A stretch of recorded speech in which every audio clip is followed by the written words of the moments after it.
Let's learn something new.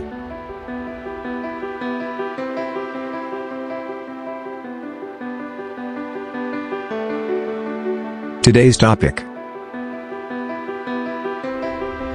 where do permanently deleted files go? Where do permanently deleted files go in computers? Are they just wiped out? Do they go off somewhere where you can never get them back, or do they send it to the president? Well, the answer is your computer doesn't delete anything. They are right there in your hard disk. When you delete a file, you just change a pointer to the new address on your hard disk. Pointers are a special type of data that points to the location where the actual file is stored. Large files are usually stored in multiple locations. When you open a file, the hard drive follows the pointer to present the data. The file is never erased.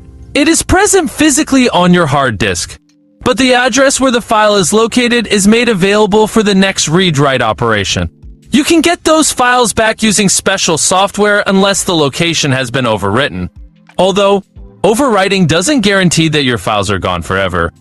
Organized criminals in Ghana have managed to recover confidential data from dumped electronic wastes.